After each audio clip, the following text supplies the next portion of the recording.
It is Friday, December the 4th, 2020. This is the Distant Peasant Podcast, and I am your host, Jeff from Georgia.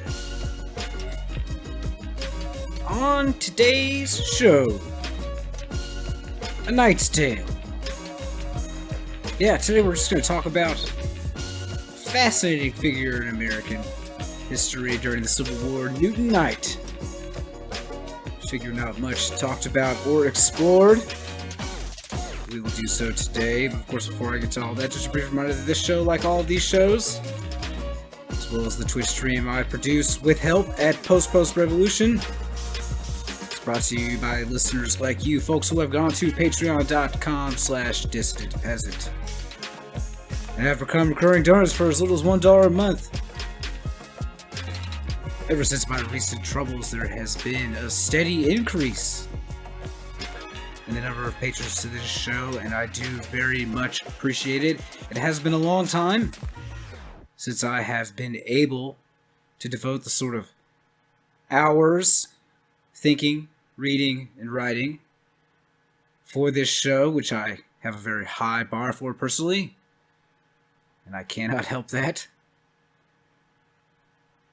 But I want you to know that I will continue to do so in the future. I am not going to stop. I like having a little space where I can put together something more formal than just a conversation between people. One final note before I start. I can't imagine there are very many people like this, if any at all. But if you are not aware, I did recently suffer renal failure, which is when your kidneys stop working. I suffered this due to extreme dehydration.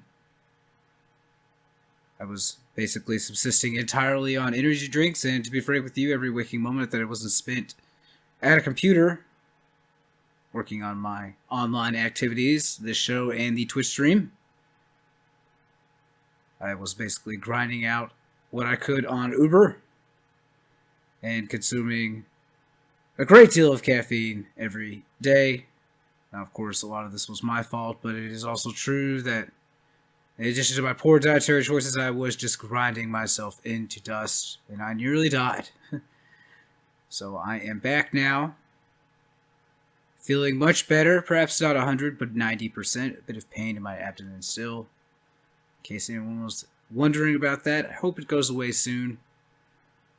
But I am eating much better and drinking lots of water. I want to thank everyone who took the time and their material resources to put money in my Venmo and PayPal accounts once they had heard what happened to me. You can still do so. I will attach a link to this episode at distantpeasant.com and of course on Patreon. In terms of the hospital bill, I do have insurance. And the only thing that I have received from my medical care provider is a letter saying that they have billed my insurance and to wait a month to a month and a half for them to get back to me about how much I owe them. So we will see. Of course, I have set aside some large amount of money for that, but if you want to support the show and just help me to live a very modest existence, you can still do so either by giving a one-time donation at either those PayPal or Venmo links that I will attach, or becoming a Patreon to this show. One final note for those of you who just don't have any money to spare in America or elsewhere, I definitely understand that. It's hard times for many. And I want you to know that I still appreciate you and the time and attention that you are about to pay me by listening to this episode. Such a thing is also extremely valuable to me. I can't thank you enough for it. I have gone on long enough on with the show.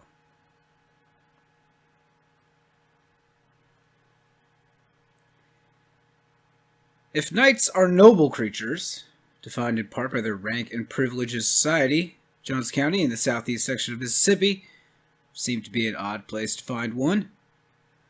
Land is notable for its sandy soil and enormous long-leaf pine trees.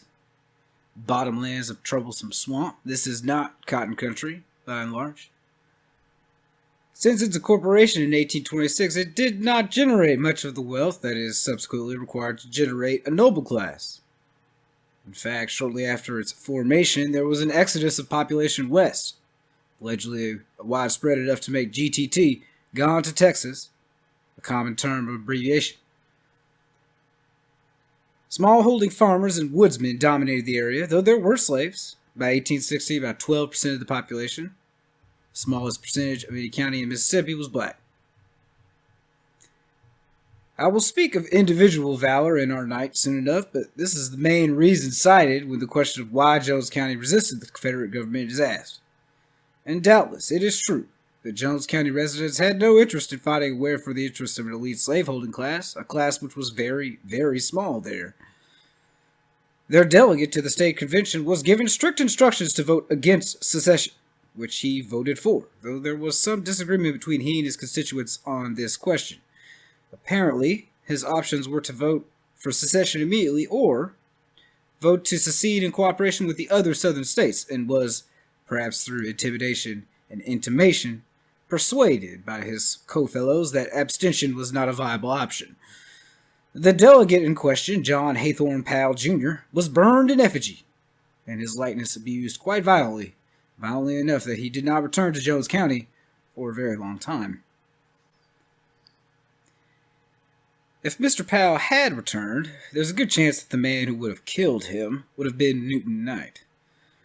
We're not sure when Newton Knight was born, with several suggested dates. 1837, as suggested by his own testimony and census records, which he may have lied about to obscure his family origins.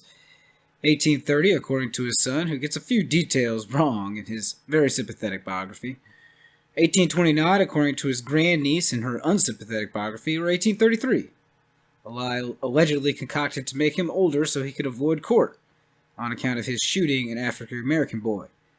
This lie was almost certainly made up to put him on the right side of the so-called race question, again according to his son. If I had to venture a guess, I'd say either late 1829 or 1830, or else 1837, but there is no telling for sure. He was the grandson of John Knight, who was one of the county's wealthiest slave owners, but his father, Albert, neither bought any slaves nor inherited any from his father. Newton was a man of great faith, who was probably, though not definitely, raised as a primitive Baptist, a church he joined formally later in life, but whatever the technical truth, his religion, as he saw it, compelled him not to drink nor cuss, and for him personally, never own any human beings. He was 6 feet 4 inches, quote, a big heavy-set man, quick as a cat, according to one comrade's description, the 8th of 12 children who made his living working the land and building houses for his neighbors, and in the running for most feared backwoods wrestling opponent, Jones County Division. He strikes me as a man of extremes. Even in old age, he was liable to pull a knife on you or shoot you with birdshot if you pissed him off. Yet he risked his life many times to protect people, both white and black, with nothing in it for himself but pain, and misery, and labor. He was definitely a murderer and not just a soldier, but an incredibly indulgent and loving father and grandfather, as he doted on his ever-growing number of children and grandchildren. And amazingly, though he lived through the efforts of thousands of men to kill him, he reached old age with his good humor intact, save a bit of melancholy for the men killed under his command and their inability to ever link up with Union forces. He then lived in mostly self-sufficient isolation and relative poverty, shunning the world without a place for him, yet somehow he was not crude but noble, or at least an uncommon sort, for he was also, without a doubt, one of the fiercest and most successful guerrilla commanders of all time. But we are getting ahead of ourselves, for we were speaking of Jones County and secession. Newton Knight and his 2 lieutenants, for that matter, as well as others, all testified that, from their point of view, Jones County never really left the Union, and so also never seceded from the Confederacy. They remained loyal. How true that is impossible to know, but what we do know is that however high Union sentiment was in the area, as a practical matter there could be no resistance at the outbreak of war, and there was none. The first half of 1861 was the high watermark of Confederate nationalism, a time when much of the Confederates' budget was actually funded by gold and silver donations. And this was a time when almost everyone thought the war would be a short affair, which further blunted any thoughts towards resistance. Knight himself joined the Confederate Army in July, before the threat of conscription, and according to his own testimony, insisted that he would not fight, but nurse, which he did for the 8th Mississippi Infantry Regiment. His reasons remain a source of speculation. Some biographers think he relished the excitement of soldiering, but it was commonly thought by many at the time that military service would be limited and final. Knight was perhaps looking to get his out of the way without firing a gun for the Confederacy. In any case, 6 months later he was furloughed to return home to his father, who was dying. That May, 1862, in facing a new conscription threat, Knight and his neighbors enlisted together in Company F of the 7th Mississippi Infantry Battalion to avoid being split up. However, this is about when desertion will begin to increase rapidly on the Confederate side, as several chickens all came home to roost in quick succession. The siege of Corinth and subsequent failure of the Confederates to recapture it months later meant new shortages in food and supplies for soldiers, as it lay at the intersection of two vital railroad lines. Confiscation for the war effort became more onerous, and like many men in the Army, Company F began receiving letters that their farms were failing, their families were in danger, and that Confederates were seizing all the hogs just before winter. Knight himself learned the Confederates took all his horses and mules, can't plow without those, and that his brother-in-law, head of the family in his absence, was abusing his children. And across the South, many a soldier spat in disgust when they heard about the 20 Negro Law, the recently passed Confederate government's law that exempted one family member from military service per 20 slaves owned. Quote, "Rich man's war, poor man's fight," became a common refrain. Knight was reported absent without leave in October of 1862. And made his way alone the 200 miles back home, where the very first thing he did was shoot and kill his brother-in-law. I told you, Newt loved his kids. However, he was no captain yet, and had no company of fighters behind him. And early in 1863, he was captured for desertion, and tortured for refusing to return to duty. His homestead and farm were burnt as an example to others, leaving his wife and children destitute. He may have been pressed back into service and been at the campaign and siege of Vicksburg, where the Confederacy was defeated, though there's no hard evidence to support this, just reasonable conjecture. Now, this is not really a military history project, but note, this battle and siege at Vicksburg, along with Lee's defeat at Gettysburg around the same time, spelled the beginning of the end for the Confederacy. Cut now in two, and with a significantly degraded ability to sustain its war efforts, both materially and psychologically. Whether Newton got away or was there, Vicksburg resulted in the surrender and then paroling of about 30,000 Confederate soldiers. But for all their talk about it, the Confederacy's ruling class didn't actually have a scrap of honor to them, and many of these parolees, though they were sick and starving when released, would live to be pressed into service for another day's fight. However, ranks of deserters also swelled, and though we're not sure if Newton Knight was among them, many of his friends and neighbors will be returning to Jones County, and this group, along with the county's women, children, escaped and ex- and current slaves, will form our resistance, with Newton elected captain. For a time, things were more informal, though still bloody.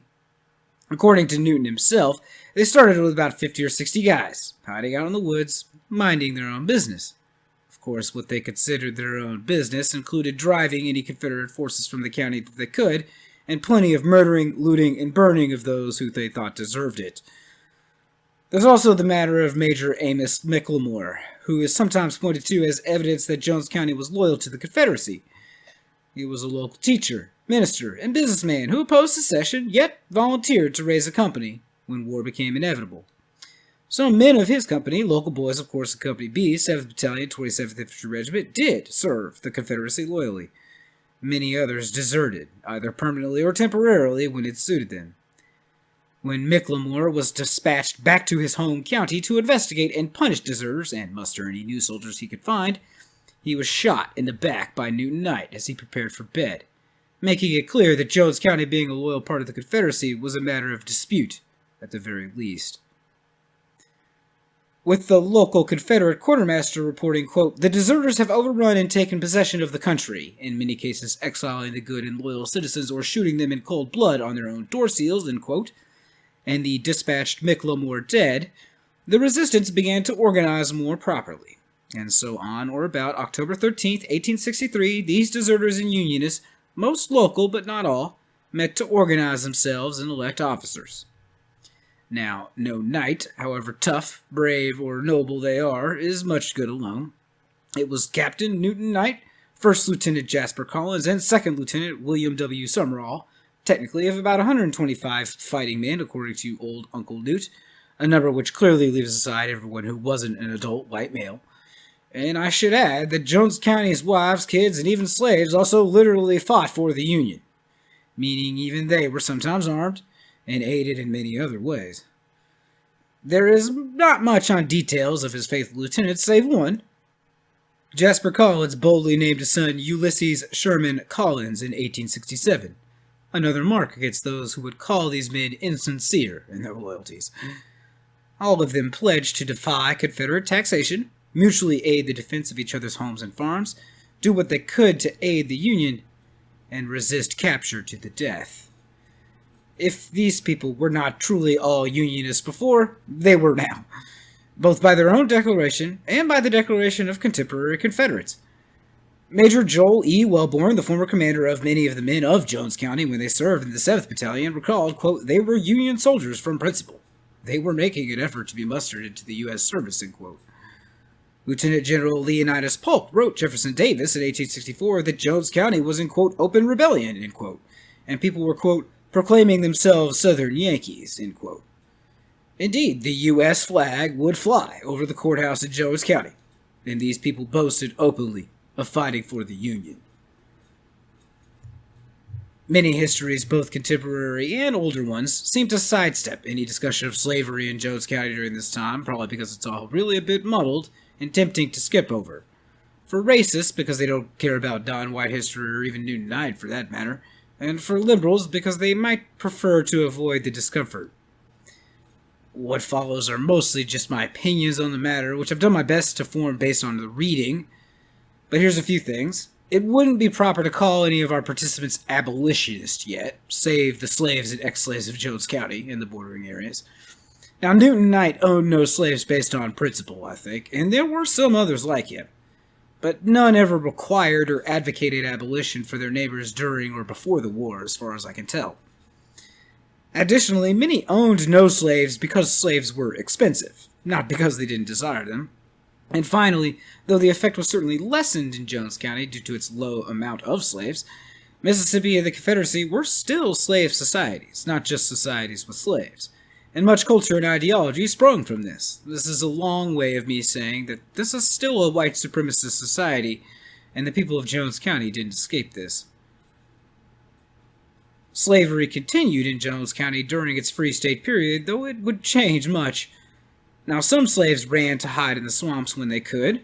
These same swamps the Southern Yankees would use to retreat and hide in, and it doesn't appear they made any efforts to return them to bondage. On the contrary, they were allies.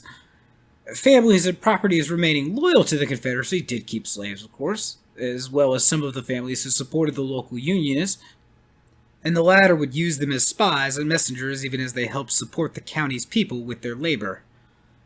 Additionally, because the Unionists of Jones County were never very rich to begin with, and the war had reduced them even further, master and slave often lived very similarly and faced the same shared enemy in the Confederates. Enemies that would, say, cause them all to have to drop what they were doing and flee into the swamps, where it seems Newton did a good job of keeping everyone fed, but without much else in terms of comfort. All this shared experience will make some difference in Jones County when the Confederacy is beaten and Reconstruction begins. So let's get to that. I could relate to you dryly some of the adventures of Newton Knight and his company, but while he gave but one interview, and that very late in his life in 1921, he could tell a pretty good story even then. And so here he related some of his adventures to Meigs Oliver Frost, a journalist and author working for the New Orleans Item. Quote, "Yes, sir," said he. "There was right smart trouble then. We were pretty quiet for a while. We figured out that the rebels were too strong for us just then to fight our way up through to join with the Union forces, and we thought that we'd wait until the Federals fought their way down closer to us, or we got stronger. But the rebels started to build a fire under us. I remember the night Alphaeus Knight was married up on near Soso. That wedding ended up in a battle. Not that I heard, And the old man smiled with quaint humor that lots of other weddings end up in battles too. Only this was a right smart battle. You see, there was one woman living near us who didn't like us. She got word of Alphaeus Knight's wedding. He was a cousin of mine. And she told her Negro cook, "Gal, you take this message and don't you stop to eat or sleep until you've delivered it to the Confederate soldiers by Ellisville." But some folks that were friendly to me, they said word about it. Well, Alphaeus, he got married all right. It was a right cold night just during Christmas week. I told him to go ahead and celebrate the wedding and I'd keep watch. There was only less than a dozen of us there. We kept scattered a lot, so the rebels couldn't trail us so easy. "You'll freeze to death," they told me, when I started out to watch the nearest crossing on the river. "The Lord lights a fire in a man to keep him warm when he's working for a good cause," I told him. And I started out. I walked up and down the bank about a half-mile each way. It was deathly still in the woods. Then, just after daylight, I heard a chain rattle on a flat. I knew it was the rebels crossing the river. I could hear their horses' hooves. Then I could sight them. There was about 100 of them stomping on that flat. I had about a half-mile to go to the house where Alphaeus and his bride were with the rest of us who went to the wedding. I made that half-mile right fast. When I got to the house, the lady had a big breakfast laid out. "You're just in time," she told me. "Sit down and eat." "I've got no appetite," I said. "There's a fight coming." They urged me to eat. Finally, I ate a little piece of pie and drank some hot coffee. "Now, come on," I said. "We got to get out of here. There's about 100 Confederates marching on this house." Well, we all picked up and started. There were some ladies there. One of them had a baby in her arms. "I can't carry this baby so fast," she said, so I took the baby. "I'll carry your gun," she said when I took the baby. "No, madam, you won't," I said. "Nobody carries my gun but me." Now, we hadn't gone 200 yards from the house when I heard a clatter of hoofs. "Here they come," I yelled. But it was only a parcel of critters running wild, some colts out in the bush. We all felt easier. And then all of a sudden, there were guns going off all over the place. About 20 of the Confederates had ridden up behind those wild critters, and the minute they saw us, they opened fire. Now, that baby clung tighter to me than ever when them guns went off. "Here, ma'am, take your baby," I told the mother. I had to scrunch down so she could get it. She was a sort of low-built woman, but she got it. I swung round to look at the Confederates. There was a captain riding straight at me. A big man with his head set a sort of crossways on his shoulders. I could see him yet. I raised my gun. "Lord God, direct this load," I prayed, and I fired. He tumbled out of his saddle. I looked around the place. We were outnumbered. So I jumped into the brush and I yelled as loud as I ever could, "Attention! Battalion! Rally on the right forward!" Now there wasn't no more battalion than a rabbit, but there was thick woods all around, and the rebels must have thought there was an army in them. They reined in their horses anyway and dashed back to the main body. That gave us a chance to get away. Again, Uncle Newt relapsed into silence. "Any of your men wounded?" I asked. "Yes, a few." "Wounded yourself?" "No, but they did their best. They shot off my hat and powder horn. All we had was muzzle loaders, shotguns mostly. They had these new repeating rifles." "Shotguns?" "Oh, yes. We got pretty good results, though. I heard one doctor say we must be right smart shooters to hit one man 11 times with rifle bullets. I didn't tell we used to use about 18 rifle bullets to the barrel, loading those old percussion cap shotguns, good old guns. Here's mine." And Uncle Newt brought down from its wooden pegs an ancient weapon. Oiled wood and polished steel were as immaculate as when it came from the hands of the maker, more than a half-century before. It was a double-barreled 12-gauge shotgun, muzzle loading, with twin hammers and nipples for the percussion caps, and a slender, polished wooden ramrod down beneath the barrels. "Sal's a good old gal," grinned Uncle Newt as he fondled the weapon. Brought it lightly to balance at his shoulder and aimed it at an imaginary bird flying high. "How'd your company get its powder and lead?" I asked. "Off the Johnny Rebs, mostly," grinned Uncle Newt. "Now, we got word once of a Confederate wagon train going through Jones County. Now, there weren't many of us, but we scouted up on them and got them surrounded. The boys all had big drive horns. These were horns used in rounding up stock, summoning the men to dinner from the fields, driving cattle, etc.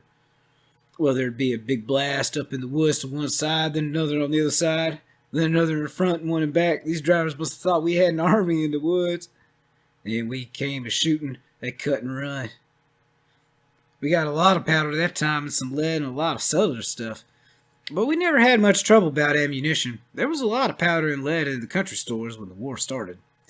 And one widow near us had a piece of lead, about 50 pounds. One of my men was courting her daughter. So, of course, she gave us what we needed.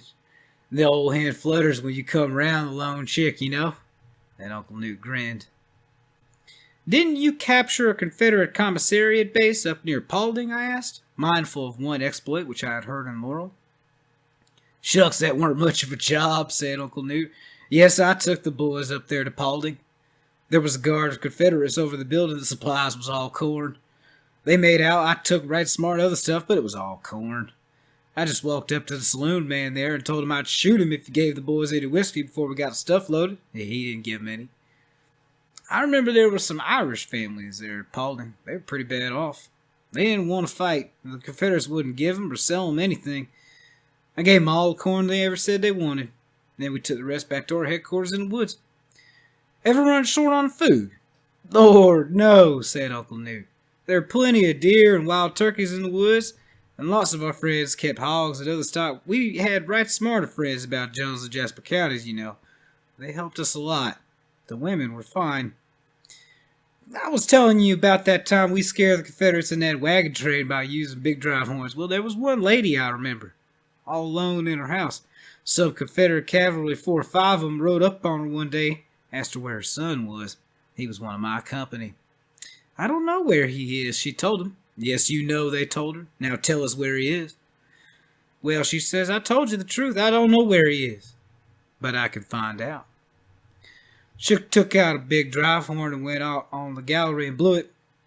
Pretty soon somebody answered her with another blast up on the hillside in the brush. Then came another blast from another point. I guess there were about a dozen answers to that horn. That Confederate leader looked at his men. Boys, I guess we better get out of here, he said. And they sure got. Do you know, mused Uncle Newt with a whimsical look on his face, there's lots of ways I'd rather die than scared to death. Silence again for a few minutes, while the ancient splint rocker creaked. Yes, those ladies sure helped us a lot. I recollect when Forrest's cavalry came a-raiding after us. They had 44 bloodhounds on after us. Those boys are General Robert Lowry's men. But 42 of them hounds just naturally died. They'd get hungry, and some of the ladies, friends of ours, would feed them. And they'd just die. Strange, wasn't it? A grin of almost schoolboyish mischief lit up the rugged old face. Them dogs certain had a hard time of it. Some of them died of lead poisoning, too. And then we'd scatter red pepper on the trails and polecat musk and other things a hound dog loves. He grinned again. As an aside here, I'll tell you that the same Robert Lowry that was just mentioned was probably the most formidable foe the Confederacy ever sent against Jones County's Union forces.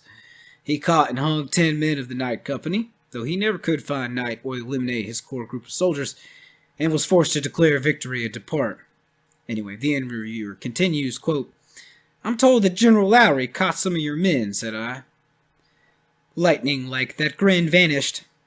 In its place flashed a look of bitterness that showed the fires of half a century ago were not all dead cold ashes. He was rough beyond reason, said old Newt Knight, with a sudden curious absence of any country dialect in his speech. He hanged some of my company he had no right to hang. There's a story current in Laurel that while Lowry was running for governor of Mississippi, he never came into Jones or Jasper counties, that he wouldn't want to meet you. Uncle Newt Knight's face remained granite hard. I don't know about that, said he, but I do know that I never saw Lowry knowingly. And I remember the words of Good Montgomery, former mayor of Laurel, who had known First Lieutenant Jasper Collins of Knight's company, now dead these 10 years. Collins told me, said Montgomery, that he'd get up on the coldest night he ever saw and kill Lowry if he knew he was passing through Jones County. After a little story in the interview about how bad his men wanted chewing tobacco, a final selection here I quote. How many fights did you have with the Confederate forces, I asked him, and how many men did you lose? Uncle Newt thought for a moment. There was a lot of skirmishing that you couldn't properly call battles, said he. 'But we had 16 sizable fights that I remember, and we lost 11 men. I never kept track of how many wounded. I used to treat their gunshots myself. There were a number of them. Many close shaves yourself? Uncle Newt smiled cryptically. 1 or 2, said he. I remember once when a big fellow was coming at me and my gun hammer spring wouldn't work. It was a homemade spring I fixed after the first one broke. He pretty nearly got me. That was all he would tell of that encounter. Then, there was once, he smiled, when a fellow who was afraid to come out in the open and fight me paid another man to come up and whop me. Now this fellow who was paid for the job came up waving a bottle of whiskey and inviting me to drink. I didn't drink. He kept waving that bottle around my head. I knew he was looking for an opening to smash me. I kept watching him. I was ready the first move he made. And then he says, "Great good, Newton Knight. Don't you ever wink your eyes?" "Not when I'm looking at your sort of cattle," I told him. He judged it weren't a good day for fighting, I reckon. Anyway, he quit. And as he spoke with those chill blue-gray eyes staring, Uncle Newt illustrated how his head had followed the motion of that whiskey bottle, 91 years old. But about some details Uncle Newt had not to say. He lapsed into silence to speak later on some trivial matter when asked about the current story that his command had executed at Ellisville a Baptist preacher, reputed to have told the Confederates one of his hiding places. "We never did have any luck," he said toward the end, in connection with the Union Army. "I sent Jasper Collins to Memphis as a courier to the Union commander to get us all regularly recruited in the Union Army. They sent him to Vicksburg to see General Hudson or Huddleston, something like that. Then the Federals sent a company to recruit us. That company was waylaid by some Confederates near Rocky Creek. They surrendered. Then I sent a courier to the Federal commander at New Orleans. He sent up 400 rifles. The Confederates captured him. We naturally just never did connect up with the Union officers and get enlisted regularly. So when the war was over, we just disbanded and went about our business." "How many men of the company are living today?" I asked. "All I know is 7, said he. "I keep my old muster rolls out there in the woods in one of my places. Whenever I hear tell that one of the boys has died, I mark 'em off the rolls. Who are the ones left? I'm not telling that. No use naming a lot of names, get people worked up again." End quote. Newton Knight and his company fought their last battle at Sal's Battery, or Salisbury, named for Newt's trusty shotgun, on January 10th, 1865, fighting a force of Confederate infantry and cavalry into retreating. 3 months later, the Confederacy fell.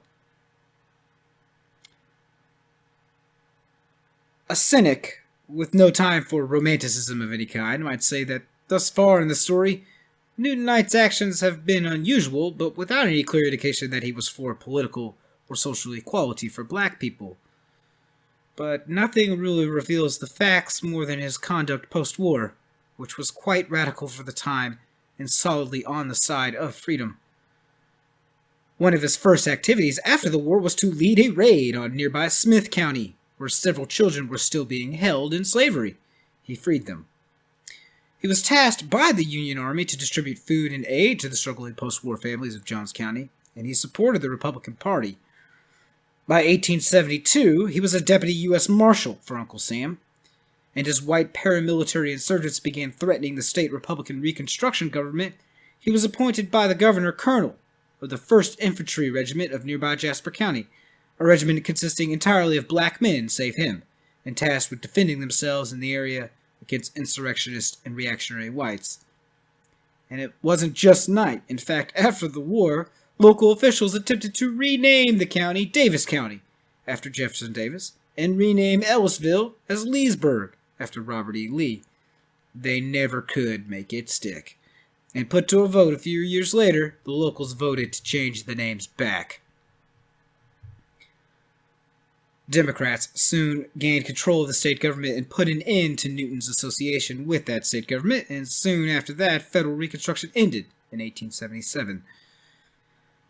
After this, Newt withdrew from politics and, over time, popular life altogether, living back on his farm just over the county line in Jasper.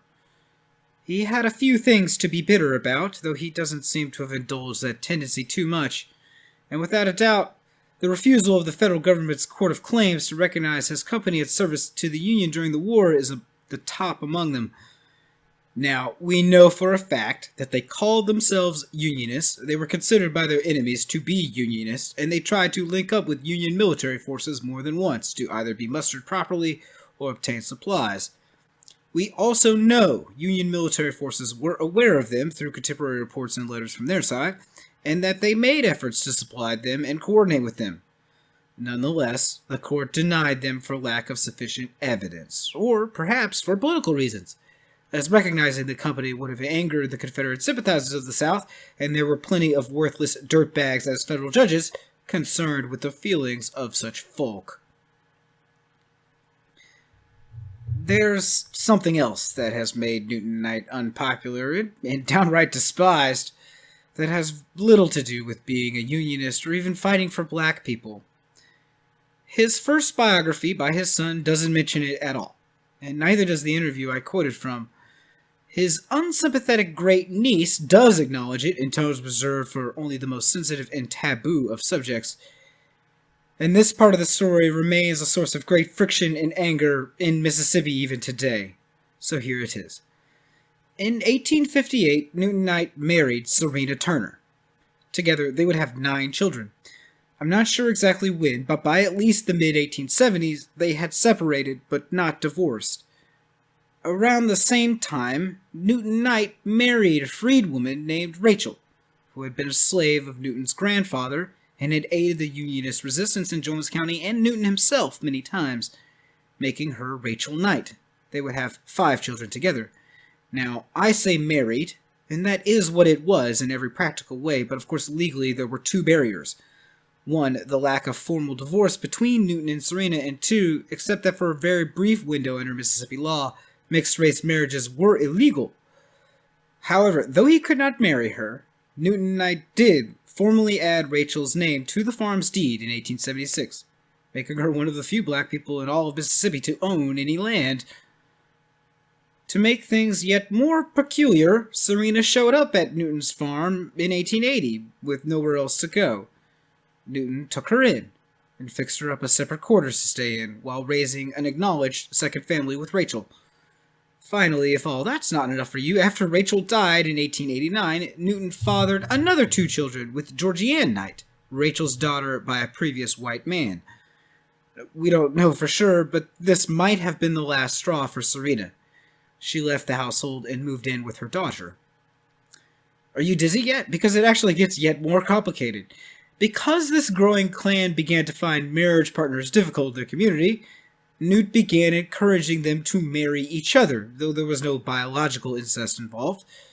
Newt and Serena's son Matt married one of Rachel's daughters by another man named Fanny, for example, and Molly, the daughter that Serena moved in with after leaving Newt's place, was the wife of a man named Jeffrey, a descendant of Rachel and a man from a previous union. This resulted in 3 rough groups of descendants today, according to those descendants themselves. The White Knights, descendants of Serena and Newt, many of whom are pro-Confederate and proud of their heritage, if you know what I mean. There are then the Black Knights, descended from Newton's cousin Dan Knight, who had children with one of his slaves. And finally, there are the Fair Knights, sometimes called White Negroes or Night Negroes, descendants of Newton and Rachel, or of Newton and Georgianne. The Knight descendants' problems have sometimes been more serious than public snubbings between them or separate family reunions. In 1948, Davis Knight, a descendant of Rachel and Newton and a white man by appearance, was convicted of miscegenation for marrying another white woman, on the grounds that he was not technically white, and sentenced to 5 years in prison. He never served his sentence.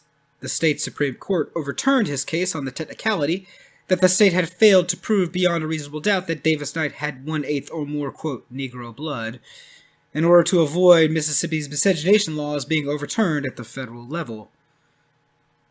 In 1964, it was discovered that Edgar and Randy Williamson, 9 and 8 at the time, respectively, and descendants of Newton and Rachel Knight, had never attended a day of school in their lives. Though they looked white, their enrollment in the local white school would have provoked extreme reactions, some of which would have been violent. But because they were considered either 1/16th or 1/32nd African American, they were considered legally white and barred from the black school. Newton Knight died in February 1922, probably at the age of 85 or 92 when he passed. Family legend has it that he died dancing on the porch of his granddaughter, and if true, was a fitting end for a man who kept his spirits high, despite his early death being the aim of so many. As his last act of defiance to the racist legacy of the Confederacy, he is buried next to Rachel, though even cemeteries were strictly segregated at the time. His grave dates his birth as 1829, has an emblem of Sal, his trusty shotgun, as well as the signal horn he used to coordinate his resistance, and the legend, he lived for others. Newton Knight was a rare man. It is true, and we should never forget it, that we are all products of the world, and that our thoughts and choices are limited by the world in which we inherit, the parents we have, the schooling we receive or don't, the media we consume or don't, and of course one's class position. But it would be a mistake to think of ourselves and our deeply held beliefs as completely determined, even if it were true. Time is fluid, and though our choices are limited, there still remain times when a person either finds themselves at a fulcrum point, or else they create such a point for themselves. Newton Knight was such a man to take advantage of that fulcrum point, and though it isn't something I can know for sure, it seems quite plausible to me that without his leadership, Jones County would never made itself unionist, full as it was of sympathy for the cause. He turned himself into the man for his proverbial time and place. He was big, he was strong, he was smart, and he had a fierce sympathy always and ever for the underdog. If he had been killed, or pressured into acquiescing to the Confederacy, Jones County would be a much different place, and the cause of black freedom would have languished there even sooner than it did. He made a choice, and took the harder road for himself without a doubt. I don't know what decisive factor drove him to do so, but I would venture that one reason he did it is because though he was a singular man, he was not alone. He had neighbors, comrades, friends, and family all for a time, and while they were not universally supportive of his views, a great many were, to varying degrees. In addition to the material help they gave in crippling the Confederacy with him, they would be a great source of strength for Newton for years, even in his memory. The Confederacy and Reconstruction-era whites were never as politically or ideologically united as their apologists claim, neither across the South nor in Mississippi even. And for a time, all who wished to argue otherwise were invited to Sal's Battery in the Devil's Nest, where Captain Knight and his band of merry men were pleased to disabuse anyone they met of these notions. Thank you for listening. Hope you enjoyed that. I know that I really enjoyed knowing that somebody listened to this. That makes me very happy. If you're interested in learning more about the Free State of Jones or Newton Knight, there is basically one book that is pretty good. It is Victoria Bynum's The Free State of Jones, Mississippi's Longest Civil War. Every other book written about the Free State of Jones and Newton Knight over the years has some problems with it, in terms of the bias of the authors, but she does a pretty good job. Don't forget, patreon.com/dissidentpeasant is how you support the show with a recurring donation. PayPal.me/dissidentpeasant. And on Venmo, I am Dissident Peasant. I will attach links where you can put one-time donations there if you would like to. Finally, don't forget the Twitch channel that I help run with Kentucky Fried Comrade and Bro Brawl. That's twitch.tv/postrevolution. See you next time.